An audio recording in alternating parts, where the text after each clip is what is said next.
quizás por eso Sartre y Camus sean portadores de una de las ideas más destacadas de nuestro tiempo, aunque quizás otros ya lo hayan dicho antes en diferentes contextos, como por ejemplo los estoicos. Por ejemplo, la existencia en realidad no tiene sentido.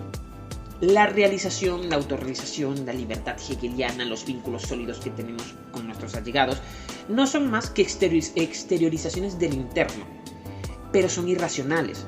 Son porque queremos. Nosotros exteriorizamos en el sentido ahora de que las concebimos fuera de nosotros y venidas desde fuera. Exteriorizamos estas leyes de la existencia. Tienen sentido en la medida en que hacen que la vida pueda vivirse y satisfacen algo dentro de nosotros que nos sosiega. Entonces, la pregunta interesante aquí es, ¿qué significa tener sentido? ¿Qué es lo que hace que algo tenga sentido? Pareciera que algo solo significa tener sentido cuando calma y completa algo dentro de nosotros. Justifica su existencia. El gran descubrimiento es que la existencia no requiere justificación. Lo que existe, existe y no importa si tiene sentido o no, ya está allí. El mundo y el universo no están obligados a satisfacer la razón humana. Una vez más, eso es ser prisionero del ego, de la razón. El sentido de la vida quizás deba ser olvidado para poder vivirlo, o aceptar que no tiene sentido y en ese momento, por no tenerlo, lo tendrás, o lo que es lo mismo, no nos importará. ¿Significa esto que vivir de esta forma es estar a las puertas, por ejemplo, de lo que los filósofos del comienzo del siglo XX llamaban el nihilismo? Hegel, en este sentido, pienso yo que le atinó. Nuestra naturaleza es exteriorizar siempre lo que tenemos dentro. Pero el error de Maslow fue pensar que el ideal del hombre era exteriorizar algo enteramente positivo y bueno, que lo que ibas a exteriorizar fuera de ti, hacia afuera, autorrealizándote.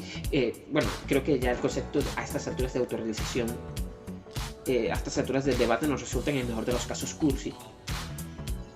Que lo que ibas a exteriorizar fuera de ti iba a ser coherente. Ese fue el error de Maslow, creer eso. Somos seres llenos de contradicciones y asuntos por resolver. Y la resolución solo se da en un proceso dialéctico de creación y destrucción de nuestro ser y de nuestro entorno. El problema es que queríamos que el mundo tuviera sentido por sí mismo, y lo que encontramos es que lo único que el mundo tiene es lo que nosotros proyectamos sobre él. La religión es el mito proyectado e institucionalizado. Esto viene a ser el mismo debate del existencialismo que planteaba Sartre, de si la existencia precede la esencia o la esencia la existencia. Y había cosas como, por ejemplo, los cuchillos, donde la esencia precede a la existencia, porque primero lo concebiste antes de construir algo como un cuchillo. Pero te das cuenta que la Tierra, por ejemplo, el planeta Tierra, o los animales, o la vida en sí, cualquier objeto vivo, cualquier ser vivo, quiero decir, la materia viva en sí misma, no cumple este criterio de que tenga una esencia que preceda a su existencia. Ellos primero existen. Parece ser que no necesitan el concepto de esencia para existir, como esencia, como virtud, como proyecto de vida u objeto de existencia. De Nietzsche nos ha llegado la visión de que el nihilismo es una forma de negación de la vida. Pero, ok, es cierto, sí, un nihilista puede negar la vida, pero no es estrictamente necesario que lo haga. El nihilista niega el sentido de la vida, niega que su existencia tenga una justificación. En este punto podemos decir que la concepción de Sartre de la existencia precede a la esencia es en cierta forma una premisa del tipo nihilista. Bueno, creo yo que algún filósofo me corrija si estoy diciendo alguna estupidez, ¿no? Pero lo veo así desde hace un tiempo. El caso es que no exista una justificación para la existencia no quiere decir que la aniquilación esté justificada. Eso solamente es un engaño de la razón, un síntoma de la locura, de la neurosis, que implica que no conocer o comprender el mundo, no conocer o comprender el mundo implica por lo tanto su destrucción, porque para nosotros, los hombres y las mujeres modernos, comprender significa dominar. Y en ese punto era lo que planteaba Camus, de que la vida no tiene sentido, pero eso no significa que tenga que acabar allí. Que la vida no tenga sentido es lo que hace que seas libre. Y por supuesto aquí Camus parte del mismo punto donde partía Sartre. Es precisamente la carencia de sentido de la vida lo que hace que el hombre sea libre. Porque no estamos cumpliendo con ningún proyecto, no estamos obligados a cumplir con nada. Estamos, como dice Sartre, condenados a ser libres porque no debemos cumplir con ningún propósito de la existencia. Lo cierto es que con o sin justificación, es decir, con o sin sentido, la muerte igual va a venir. Algo que en sí tampoco parece tener sentido. La vida tiene sentido.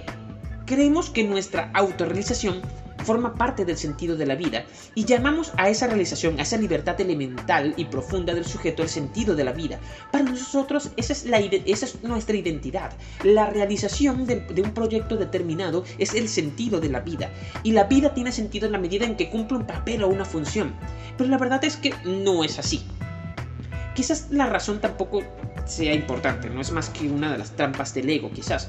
Y bueno, la razón, en cierta medida la razón también es un accidente de la biología, un accidente de la evolución. Y la tenemos porque cumple una función en el sentido de que es útil, surgió a causa de algo. Surgió como respuesta de una necesidad de la evolución, pero no nació para algo, para alcanzar un fin superior. Es un accidente histórico, lo tenemos allí porque ya un accidente histórico en el sentido de la historia natural. Lo tenemos porque sí, porque pasó.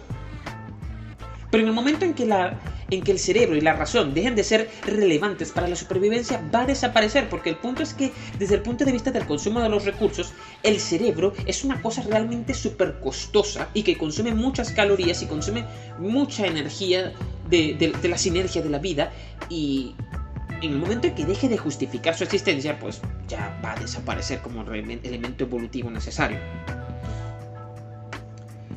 Nosotros nos realizamos porque es un movimiento natural de nuestro ser, porque no podemos no realizar lo que tenemos dentro de nosotros como potencial. Sería como pedirle a una planta que no crezca o pedirle a un niño que no llegue a la adolescencia. El problema está en que nuestra realización como seres sociales, en el estado actual de evolución y en el estado actual de cosas, se desarrolla en la sociedad, en una sociedad que vive de bloquear esas posibilidades de realización.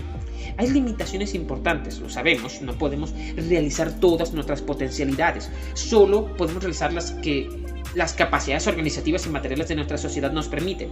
Eso es lo que Marcuse llamaba la vieja dicotomía entre el reino de la libertad y el reino de la necesidad. El problema está en cuanto aparecen modos de organización social que suprimen las posibilidades reales, las posibilidades no utópicas de realización. Esto tampoco tiene sentido, simplemente sabemos que es así. Por eso, esa idea de que el mundo está organizado como debe estar es falsa. El mundo no está organizado como debe estar, está organizado como puede o pudo estar, pero eso no significa que deba continuar así por siempre.